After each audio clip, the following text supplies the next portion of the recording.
Olá, hoje é um dia importante, nós vamos falar sobre o impacto do beber e dirigir, né? Quer dizer, o primeiro impacto assim que nós temos foi dos principais movimentos na área social, que foi o projeto americano do MAD, né, que é Mothers Against Drinking Driving, ou Mães contra o Beber e Dirigir, que talvez tenha sido um dos programas sociais que maior impacto na história da saúde pública. E hoje nós temos aqui o Ronaldo Ricetto, que ele é o presidente da MAD Brasil, né? Que de alguma forma está se inspirando nesse movimento de grande sucesso nos Estados Unidos, que mudou a história do beber e dirigir nos Estados Unidos, aqui no Brasil. Eu agradeço a presença do Ronaldo Ricetto e gostaria de fazer a primeira pergunta o que significou a MAD em relação dos Estados Unidos, em relação ao beber e dirigir? Obrigado, doutor Ronaldo. É uma alegria muito grande estar com o senhor. E, inicialmente, agradecer a oportunidade de estar aqui com o senhor e agradecer muito mais do que isso, agradecer o apoio que o senhor sempre nos deu. A MAD tem o apoio irrestrito do senhor desde o início, então isso é um motivo de muito orgulho para nós todos. A MAD ela se formou nos Estados Unidos há 42 anos. Foi o resultado de um sinistro, né, a morte no trânsito, a morte de uma criança, né, de 13 anos. E essa mãe, eles estavam num churrasco, todo mundo se divertindo, tal, exatamente o que acontece muitas vezes nas situações corriqueiras na gente no Brasil, né? Tava todo mundo se divertindo, tal. E nesse churrasco aconteceu que um carro entrou dentro do churrasco, naqueles churrascos americanos, né, que todo mundo aberto, todo mundo brincando junto. E esse carro entrou dentro do meio do churrasco e o cara estava alcoolizado e ele matou a filha da Candy. E, obviamente, naquele momento que aconteceu esse sinistro, foi aquela loucura, aquela tristeza, aquele luto forte em relação a essa mãe. E ela percebeu que a partir daquela situação, depois de alguns meses, eu entendo inclusive que foi mais ou menos assim, ela queria criar valor na vida dela perante com as outras pessoas. E ela começou a fazer um movimento muito inicial que chamava Mães contra o... Na verdade, não era Mothers Against Drunk Driving, era Mothers Against Drunk Driver. Ou seja, ela olhava contra o motorista bêbado. Então a briga era, né, a luta era contra esse motorista bêbado. Depois de alguns anos, e isso é uma história efetiva, ela percebeu que a luta não era contra o motorista bêbado, era sim contra a bebida no trânsito. Então ele se transformou em Mothers Against Drunk Driving.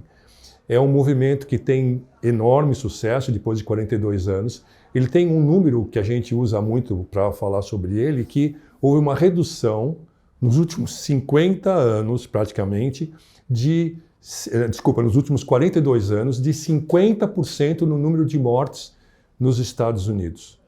Então, esse é um número que foi muito forte, equivale hoje a 600 mil vidas salvas nesse processo. Então, o que é interessante é que, nesse período, aumentou-se o número de carros, né, aumentou o número de estradas, né, aumentou o número de pessoas dirigindo, né, e o fato de ter tido esse 50% de diminuição de mortalidade é maior ainda, né, porque você tem o aumento de pessoas dirigindo, né? Com certeza. E esse é um movimento que ele tomou um vulto mundial, na verdade, né? Os Estados Unidos, depois dos Estados Unidos, obviamente, o primeiro país que recebeu o impacto dessa mudança, dessa política, foi o Canadá.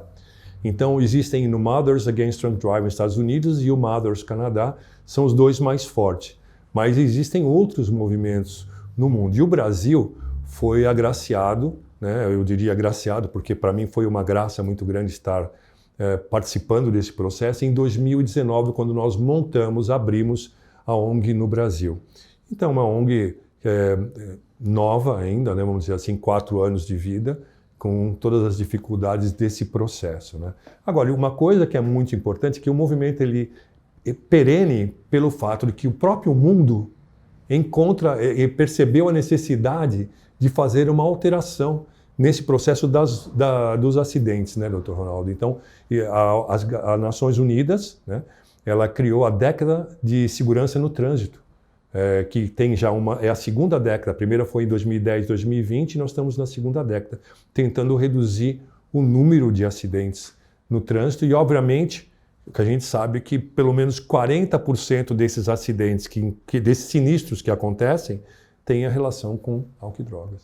Mas nos Estados Unidos o MEDS, né, ele influenciou a mudança legislativa muito forte, né, em vários estados. Se você pudesse falar um pouquinho. Sim, na verdade, e é muito interessante isso, porque primeiro que até hoje não são todos os estados que têm o MAD funcionando lá, né? Hoje eles dizem que 80% dos estados estão funcionando. Tem o seu chapter dentro dos Estados Unidos.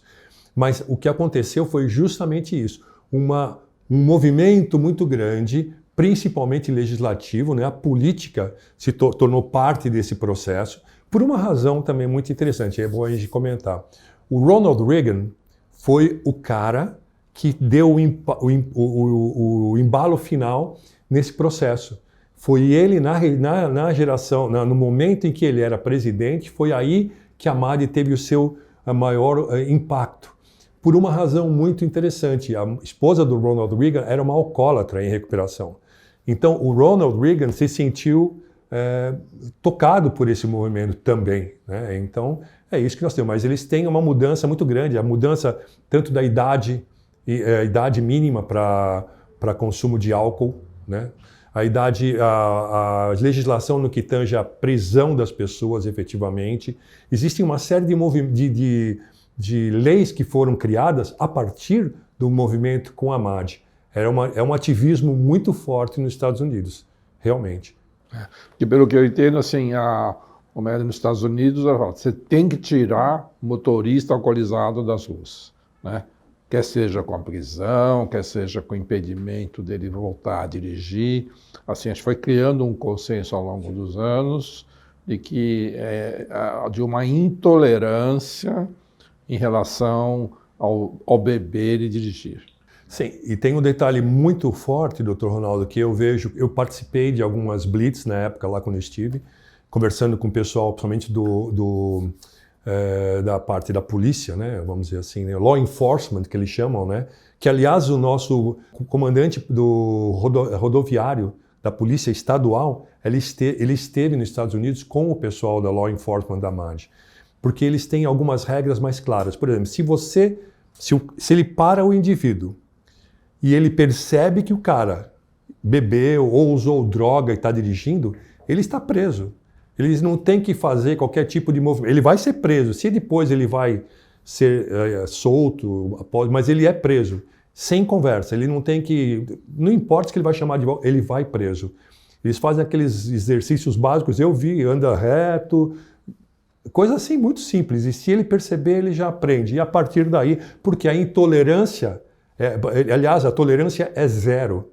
Né, nesse sentido, nos Estados Unidos. Eles têm uma preocupação muito grande com essas vidas que podem ser salvas por pessoas que beberam ou usaram drogas e estão dirigindo. Agora, vamos falar um pouco agora da MED Brasil, né? Eu não tenho dúvida que a MED Brasil talvez seja um dos maiores estímulos para a gente lidar com esse problema. Nós tivemos a mudança legislativa aqui, né? E foi interessante, eu acompanhei, né, essa mudança legislativa, né, da tolerância zero no bafômetro aqui no Brasil, que coincidentemente eu e várias pessoas levamos um abaixo assinado de 400 mil assinaturas, junto com o padre Haroldo, a doutora Zilda Arnes, que faleceu, todo o pessoal do Amor Exigente, várias outras pessoas da saúde pública, o Conselho Regional de Medicina do Estado de São Paulo, que ajudou a coletar essas 400 mil assinaturas, e nós queríamos a proibição da propaganda nos meios de comunicação. Isso foi exatamente logo no primeiro governo Lula, né? E que o ministro da Saúde, então, apoiava isso, a proibição da propaganda nos meios de comunicação. E aí, obviamente, nós fomos levar, foi um dia marcante na minha vida, porque nós fomos lá, devia ser umas 20 pessoas, né? Que não tínhamos muita estrutura, só tínhamos as 400 mil assinaturas, né? Que era muito difícil levar, né? Fica um volume absurdo, né?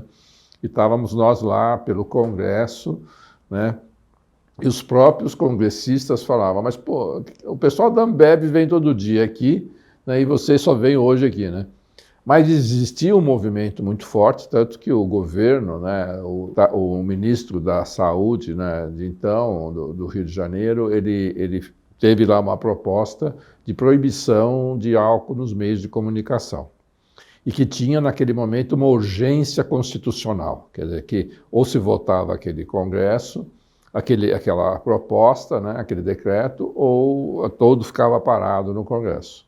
Mas aí a pressão da indústria do álcool foi tremenda para não aprovar a proibição de propaganda dos meios de comunicação, que o governo rapidamente fez uma proposta para cair a proibição de propaganda nos meios de comunicação, e aí surgiu a lei do beber e dirigir, né? Que você vê que ela foi uma lei meio apressada, mas aí foi aprovada, né, essa lei. Quer dizer, não sei se foi uma boa troca no sentido, a gente não tínhamos legislação de nada e nenhuma, né? E pelo menos aprovamos uma lei em relação ao beber e dirigir, né? Então, isso foi, acho que foi uma forma marcante no sentido assim, de que o governo só reagiu após uma mobilização muito forte, pública, com 400 mil assinaturas, né, e com pessoas de peso indo lá levar, e com apoio, obviamente, do mundo político, porque não tinha político lá que era contra a proibição, né? Obviamente, não só a indústria do álcool, mas os meios de comunicação, né, as grandes televisões, se opunham veementemente a... Então, nós perdemos uma coisa, né, que a gente sempre defendeu, e ganhamos outra, que foi a lei, né?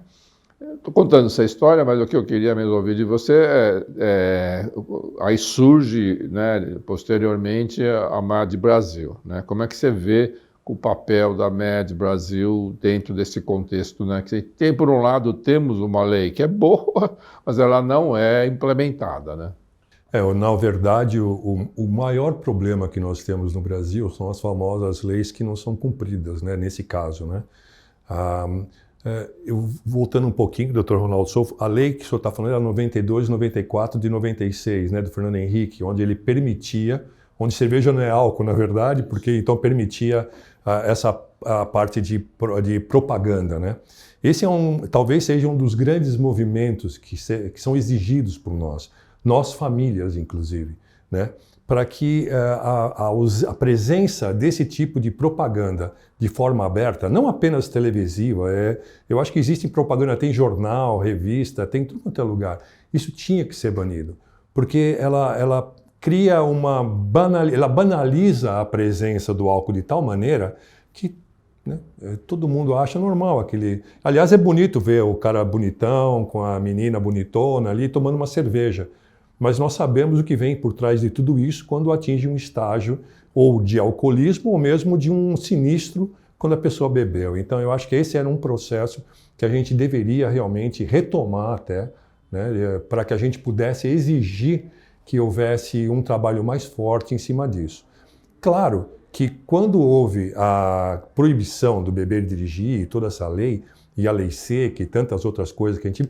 Houve uma redução, houve uma melhora. Mas, como tudo, né, e eu digo sempre como tudo, no caso do beber e dirigir, ele ainda é banalizado, porque as pessoas não percebem o que significa beber e dirigir. O cara pensa que é estar bêbado. E bêbado não dirige, né, doutor Ronaldo? A gente sabe que o bêbado não dirige, alguns podem até, mas o problema é o cara tomar alguma coisa, ou o cara usar uma droga, né? Ele já vai perder a condição de dirigir, ele pode até achar que ele está bom para dirigir, mas ele perde. Então, tanto o álcool quanto a droga, né, no caso a maconha que me chamaria mais imediato, para trabalhar a conscientização. Então eu acredito que todas as leis que existem né, que lutam contra a bebida, tal, com certeza são importantes. A lei seca é fundamental. A redução de sinistros e de mortes é real. A gente viu isso nos governos. Mas a gente tem que trabalhar, acho que pegar do cerne, né? Aproveitar essa segunda década do trânsito e fazer com que essa mudança ocorra efetivamente. Eu acho que nós estamos tá faltando o início, o caminho do início desse processo.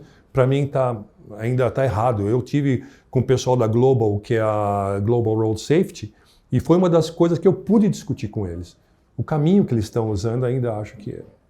Não, mas como é que evoluiu a criação da MED Brasil? Nós em 2019 nós fizemos a criação da MAD Brasil e nós tivemos a oportunidade, com o senhor particularmente, que nos incentivou bastante. Fizemos vários encontros, lives, fazendo essa divulgação do movimento, né? Então, nesse processo todo, tivemos com várias pessoas que têm a ver com esse processo e também se interessavam em fazer a MAD se tornar forte, para que se tornasse forte o movimento.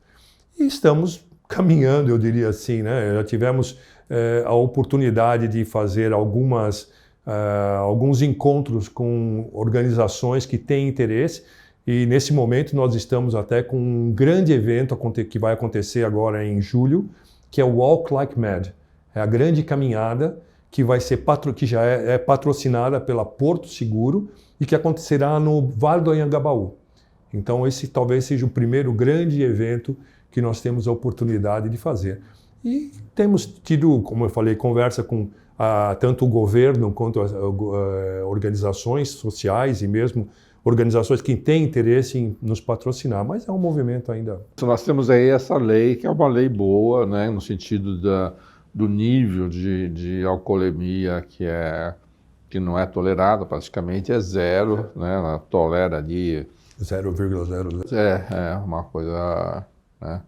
E a impressão que eu tenho que, eventualmente, algumas cidades, como o próprio Rio de Janeiro e São Paulo, têm uma fiscalização razoável, né? Longe do ideal, mas tem uma certa mudança de percepção de risco das pessoas que são propensas ao beber e dirigir. O que você acha disso? Que se eventualmente você concorda com isso que São Paulo e Rio estão qual é o desafio de transformar essa lei numa lei para valer, né? Bom, a lei é para valer, o que não é para valer é a consciência das pessoas. E eu acho que esse talvez seja um dos grandes problemas. Eu enxergo, de uma certa maneira, até um pouco fora disso, olhando assim. São Paulo é muito grande. E São Paulo, fazer as blitz em São Paulo é meio engraçado, porque inclusive tem aplicativo que mostra onde estão tendo as blitz, quer dizer, a falta de consciência é tão grande que as próprias pessoas se protegem do que é certo, né? Ou seja, o certo é não beber e dirigir, mas eles têm aplicativo para evitar que a pessoa esteja no local. Uma coisa que me chama atenção. A outra coisa, no Rio de Janeiro, conversando com o Fernando, que é uma das pessoas do Trânsito Amiga, um dos grandes movimentos lá, o Rio de Janeiro é diferente porque ele as blitz acontecem as ruas, né? Na orla. Então é muito fácil pegar alguma coisa. São Paulo é diferente, né? Então, mas existem movimentos que nem o Vida Segura, que é aqui em São Paulo, um grande movimento. Tivemos oportunidade de fazer até encontros com eles, lives com eles, que fazem esse controle, né? Essa divulgação. Mas ainda é incipiente. O grande problema, doutor Ronaldo, é assim, nós não podemos ter um maio amarelo. Nós temos que ter o ano amarelo. Porque se for ficar com um mês só para fazer um movimento contra esse tipo de situação, não acontece. Aliás, isso é que nem a vacina. A vacina é o ano inteiro.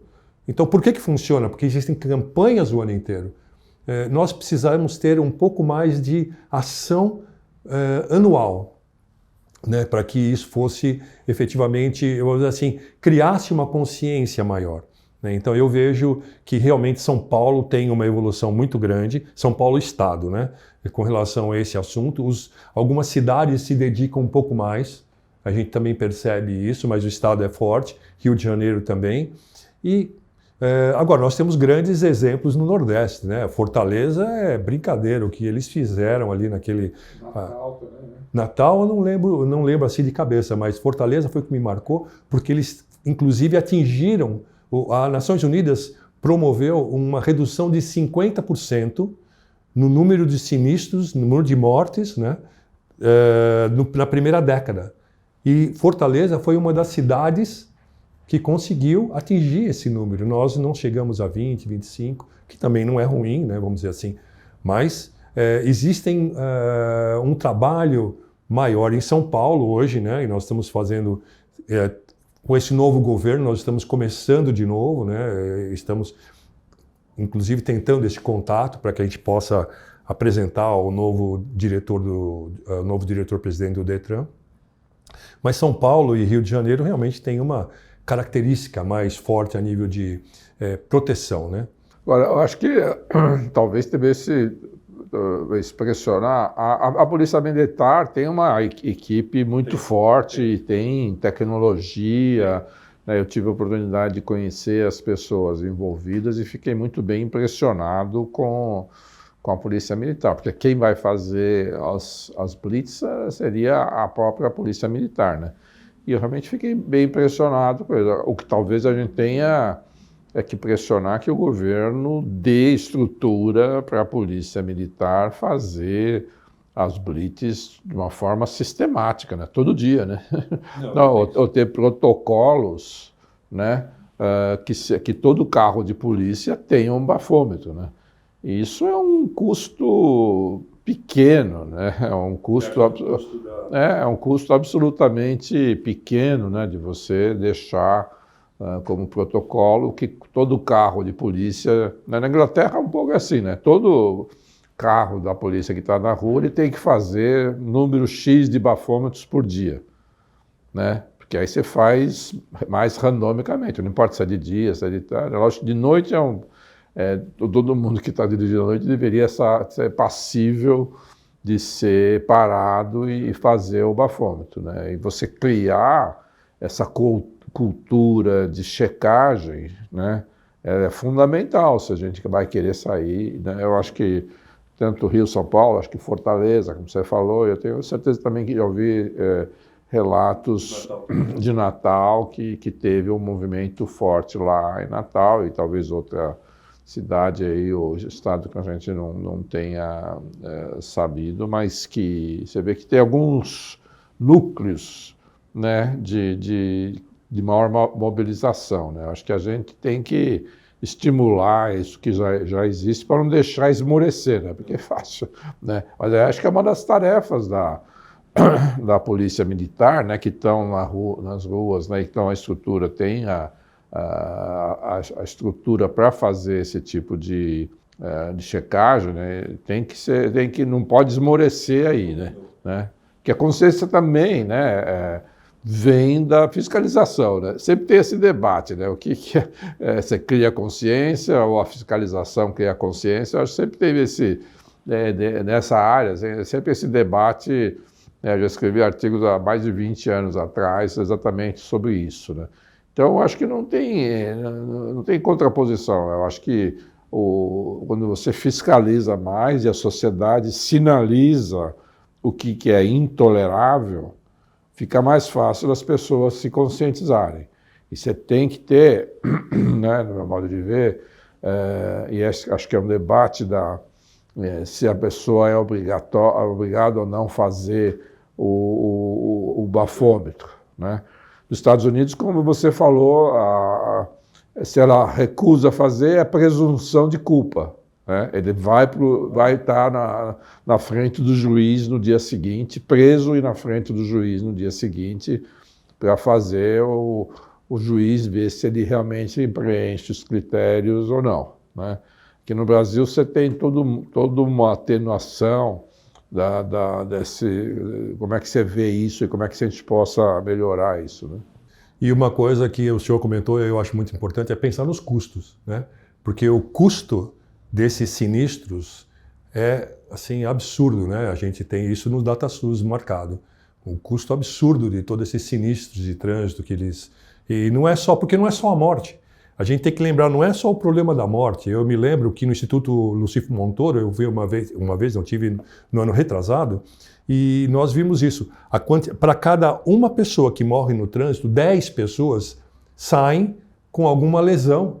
E essa lesão muitas vezes é total e aquilo vira um custo também. Então as cidades, os países, eles se mobilizam até muito pelo custo que aquilo representa na saúde pública.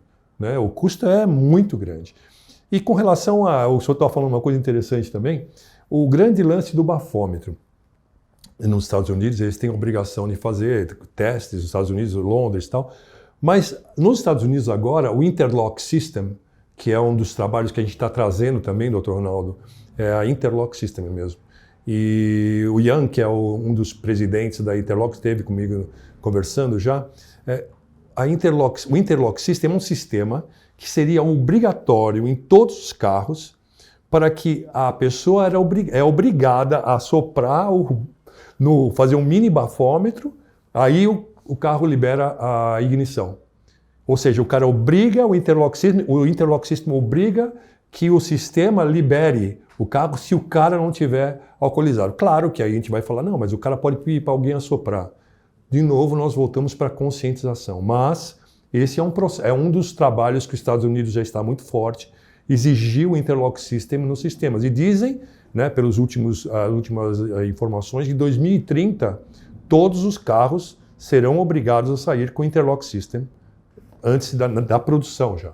Quer dizer, é uma saída. Nós vamos ter no Brasil, estivemos com uma deputada federal conversando sobre isso também, para que ela trabalhasse uma proposta, né, que a gente considerasse isso também com uma viabilidade, com ter uma viabilidade. Mas é um trabalho, a tecnologia, né? Quer dizer, acho que no Japão, se não me engano, todos os carros já saem com esse detector de vapor de álcool de série.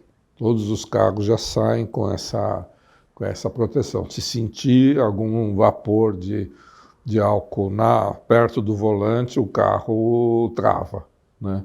Eu acho que isso é fácil de fazer, é barato e acho que vale a pena a gente caminhar nessa direção também, né? Não, como eu falei, eu acho que nós estamos no momento de criar vários sistemas de proteção, né? Então, o que o senhor está falando, inclusive eu ouvi doutor Ronaldo, que o fato o cara da pessoa ficar balançando, ele tem um sistema de filmagem lá, não é filmagem, como é que fala? Fotografia, lá filmando, né? O cara está dirigindo, ele está olhando, tem um filme aqui, né? Um vídeo, né? Então o cara está dirigindo, ele percebe, se o cara está fazendo assim, ele já desliga o carro do cara. Quer dizer, todos os sistemas de proteção estão aí disponíveis, né? Vamos ver o que... De qualquer maneira, o importante é que a gente tenha, além disso, o processo de conscientização, que, na minha opinião, talvez seria o início de tudo isso que nós estamos falando. Óbvio, se a pessoa não é consciente, nós temos que fazê-la pagar por essa falha dela e tomar uma multa. Multa as pessoas adoram. As pessoas só aprendem em cima de multa, infelizmente, né? Como foi o cinto de segurança. Quer dizer, no dia de hoje, né, assim, no Brasil, a pessoa que a polícia pegue acima do normal, ela recebe, ela vai até a delegacia, né? E tem uma multa, acho que de R$1.500, uma coisa assim, né? Não, se ela for só numa autuação inicial, sim. Mas ele pode perder, a multa ela pode chegar a R$30 mil, no caso da perda, inclusive, da carta, se ficar provado que a pessoa estava alcoolizada, o volume, tem um valor absurdo. Mas até chegar nesse processo aí, eles praticamente ficam meio no limbo, né? O cara não é preso, ele responde em liberdade. Quando ele é levado à delegacia... Aí é outra coisa. Mas a maior parte das vezes, no que eu tenho visto na história desses últimos 3 anos, é que a pessoa cumpre o sinistro, ele já se evade do local. Dificilmente ele fica lá. E ele se apresenta depois de 5 dias, e aí ele foge do... Então, mas aquela pessoa que, por exemplo, pega numa batida... não, aí ele é colocado para fazer o teste. Se ele disser não quero fazer o teste, ele é levado para a delegacia e ele diria, autuado ali e recebe uma multa de 2.200, uma coisa assim.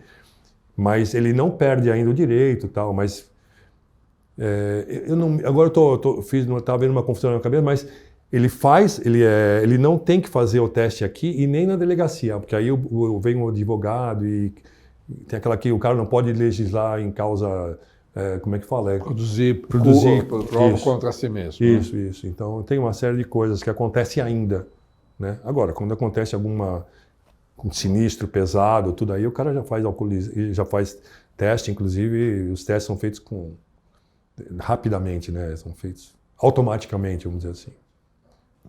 Agora, se a gente pudesse falar nessa parte assim, o que a MAD Brasil propõe em termos de prevenção? Né? Acho que você pudesse explicar assim, qual é as ações, né, que a MAD Brasil propõe para se prevenir o beber e dirigir no Brasil. Bom, o prevenir beber e dirigir, na verdade, seria cumprir basicamente a lei.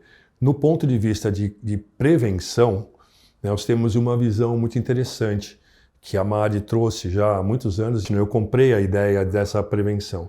Se nós, olhando para a década, se nós temos uma nova década de trânsito, que é de 2020 a 2030, para que eu tenha uma nova década de trânsito segura, o motorista de 2030 tem que ser um motorista consciente. E para esse motorista ser consciente, a criança de hoje, o jovem de hoje, tem que ser trabalhado. Porque quem vai estar em 2030, tirando carta com 18 anos, ele vai ter hoje, 2030, hoje é 2023. 11 anos. Então, esse é o momento, né, 11, 10, eu vejo pelo meu neto, é o momento de trabalhar aquela criança nos valores, né, principalmente familiares. Porque tudo acontece na família e é por isso que nós temos duas ações muito claras, Dr. Ronaldo.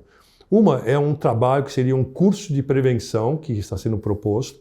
Inclusive, a SPDM está conosco nesse projeto, que a gente trabalharia com as famílias, principalmente o lado de relacionamento, como conversar com o seu filho sobre o processo, como conversar, mas o como conversar tem a ver com pontos específicos. Então, falar sobre valores culturais, limites, né? O limite é muito importante, que é isso que a família hoje tem uma certa dificuldade em definir limites. Então, valores culturais, limites, relacionamento pessoal com o seu filho, como você abre, como você permite que isso seja colocado para que você tenha desenvolver para ele confiança e uma série de outras ações, principalmente voltadas nessa área cognitiva, né? da minha relação com meu filho. Então, nós entendemos que para que eu crie um indivíduo saudável, sóbrio, a família faz parte desse processo de forma fundamental. Então, nós estamos propondo um trabalho com 6 reuniões com os familiares, com os pais, para que eles aprendam a se desenvolver na relação com os filhos. Esse é um trabalho que as pessoas talvez não enxerguem isso, mas eu, por trabalhar já com outras organizações sociais que são voltadas para essa área da relação dos pais, dos filhos e que tem a relação com álcool e drogas, né? A gente percebe a importância da família nesse processo. Aliás, a MAD, num dos trabalhos que a MAD faz, Dr. Ronaldo, ela trouxe um levantamento que mostra para os pais, os teus filhos, 11, 12, eles te ouvem. Você não pensa que você acha que ele não está te ouvindo, você não leva a sério as suas palavras para o seu filho, mas eles te ouvem. Então, a relação que você tem com o teu filho é muito importante. Os valores que você cria, o que você conversa com ele, o que você explica para ele até sobre como faz mal isso, como não faz mal, que seja, mas qual é o benefício que existe em você começar a beber antes de 18 anos, ou beber jovem, né? Então, eu acho que a relação, uma das coisas que são muito importantes no processo que a gente está desenvolvendo e que tem esse apoio, é na relação dos pais e dos filhos, como se relacionar, como conversar. Porque você tem que desenvolver segurança nesse processo para que eles se sintam seguros no que eles vão ouvir, né? A gente sabe muito bem que dizer que bebê é ruim, que bebê não é gostoso, aquela coisa, esse é um discurso que não vai pegar, porque os jovens gostam de bebê e se sentem bem com isso. Mas que tipo de relação que eu tenho com meu filho para conversar sobre esse assunto? Né? Eu acho que esse é um trabalho que a MADE desenvolveu nos Estados Unidos e nós aqui no Brasil temos totalmente capacidade de fazer, mesmo porque nós já fazemos isso, né, doutor Ronaldo? A relação familiar, né? Trabalhar essa funcionalidade nessa relação, né? E trazer essa segurança para que o filho acredite, ou pelo menos ouça o que você está dizendo. Se ele vai seguir ou não, a gente sabe que é uma opção, mas ele vai te ouvir. E o filho ouve. O filho ouve. Os Estados Unidos tem um levantamento muito interessante que fala: seus filhos te ouvem. Você não acredita, mas os teus filhos te ouvem. Acho que nesse bloco seria bom que você pudesse falar assim, existem novas formas de legislação que a gente possa estar caminhando assim nessa área? Nós temos essa lei, né, do bebê dirigir, que a gente já tem.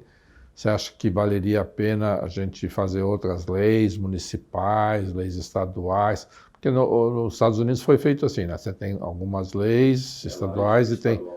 E você acha que no Brasil a gente valeria a pena caminhar assim também na área legislativa, não? Eu acredito que sim, doutor Ronaldo. Nós temos, das leis que eu entendo importante que nós pudéssemos já exigir, a presença do Interlock System é uma dessas leis que seria muito importante, né? Talvez a gente vai dizer, pô, mas isso é federal, né? Como é que você vai pôr um carro e exigir que aquele carro tenha isso e seja só em São Paulo? E que o trabalho seja federal, mas o Interlock System é muito importante. Eu acho que validar essa presença da lei que nós temos hoje, no sentido de mais restrição, ou até que a lei exija mais blitz, nós temos que ter um pouco mais de exigência na quantidade de blitz que são feitas. Isso seria uma coisa muito importante. Eu acho que isso é uma coisa que daria para que a gente pudesse ter um controle maior, né? O controle maior. Na verdade, a gente está sempre trabalhando dentro dessas leis buscando maiores controles, né? Maior controle. Então, eu acho que o volume de blitz, que haja como lei mesmo, né? Mas uma das coisas que me chama muita atenção, no caso da presença do Interlock System, e como todas essas leis acontecem, é quando ela cria, trazer a responsabilidade das pessoas para aquilo que está acontecendo. E eu acho que o cara, eu não sinto, infelizmente, depois desses 3 anos, 4 anos já agora, trabalhando com tantas pessoas que eu tive, é que não existe uma consciência efetiva sobre o beber e dirigir. E eu explico. Todo mundo, ninguém concorda com o beber e dirigir. Nenhum legislador, nenhum deputado, qualquer um deles é contra o beber e dirigir. Mas o que é beber e dirigir, né? O cara fala, eu tomei uma cerveja. Então, para eles, a quantidade de uma cerveja não é suficiente. O cara toma uma cerveja, não, eu posso dirigir com uma cerveja. Mas ele não percebe que uma cerveja já muda a percepção de espaço, de tempo, de tudo. Então, talvez nessa busca de uma nova lei seria diminuir ainda mais a restrição, horários. Eu não sei, eu acho que isso exigiria realmente uma grande discussão, sabe? Porque, acima de tudo, existe a consciência que não existe, efetivamente não existe, da população para o que é beber e dirigir. O cara acha que toma uma cerveja, ele pode dirigir. Quando ele não entende o que é o nível de alcoolemia que está no sangue dele, já muda alguma coisa. Eu acho assim, que se eu tivesse que escolher, né, além de tudo aí que já está sendo feito, né, que a MED Brasil está fazendo e todas essas ações, eu teria a tendência de insistir, né, que os municípios, os estados, né, onde você tem a autoridade policial militar, por exemplo, né, porque é uma autoridade estadual, né, e você tem a lei federal, né, eu acho que poderia ter leis estaduais que estimulasse ou colocasse parâmetro de quantos bafômetros, quantas blitz têm que ser feitas todos os dias, né? Eu acho que criar, né, dentro das tarefas dos policiais militares a checagem do beber e dirigir. Isso é bom, no meu modo de ver, não só pelo beber e dirigir, mas também é bom, porque você pode checar, né, a condição do carro, você pode conhecer quem que está no carro, né, você tem formas, né, quer dizer, não é só uma checagem do beber e dirigir, você acaba, por segurança, ampliando, né, a ação de segurança da policial militar, né. Eu acho que por segurança, né, eu teria a tendência de achar que uma lei estadual nesse sentido, ele é mais fácil fazer. Acho que tem um custo, mas não é nenhum custo absurdo, né? Você sempre vai ter um benefício. Tem os equipamentos, o equipamento é baratinho. Você, em vez de policial militar ficar parado, observando o trânsito, ele pode ir parando de vez em quando um carro, né, tomando cuidado de não atrapalhar o trânsito. Tem como fazer isso, né? Você tem como fazer isso de uma forma racional e por segurança. Ao mesmo tempo, você está checando outros aspectos da segurança daquele carro, né? Então, eu, né, para terminar aí essa nossa conversa aqui, que acho que foi muito boa, né? Eu acho que valeria a pena a gente salientar e caminharmos nessa direção aí, né? Mas, de qualquer forma, eu agradeço você, Ronaldo Ricetto, Xará aqui, né, para esse SaúdeCast.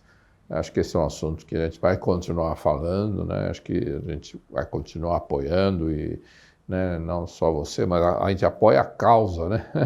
Né? Somos a favor da causa, né? Então, eu agradeço muito aí toda essa dedicação que você tem esses anos todos aí na causa e você sabe que tem vários parceiros, né? E a gente vai tentar divulgar esse cast aqui amplamente para as pessoas saberem que continuamos na luta, né? Nós somos aqueles que não desistem da luta, porque é uma luta, né? É uma luta pela vida, né? A luta pela saúde pública, né? E é bom saber que nós somos aí esses guerreiros que não se cansam, mas não desistem, né? Né? Então eu agradeço aí a sua presença aqui. Muito obrigado, Dr. Ronaldo. Eu só queria fechar com um número. 1,5 milhão de pessoas morrem todo ano sinistros de trânsito. É um número muito absurdo. E 1,5 milhão de pessoas que morrem dessas 1,5 milhão, 40% em média, são 600 mil, né? 600 mil vidas que poderiam ter sido evitada essa morte. E a gente tem que ter essa consciência que em São Paulo, no Brasil, são 89 pessoas que morrem diariamente no trânsito por causa desses sinistros. E com relação ao álcool e droga no volante, 40%. Então nós estamos falando geralmente de 70 pessoas, 75 mortes que poderiam ser evitadas. E eu realmente fico muito feliz que o senhor tenha nos apoiado sempre com relação a isso, como sempre fez, mas que nós estejamos divulgando esse trabalho. Porque o nosso objetivo é salvar vidas. Esse é o único objetivo da MAD, né? A MAD Brasil e a MAD americana, né? E agradeço realmente, muito obrigado pelo seu apoio e estamos juntos, Ronaldo, sempre, com certeza.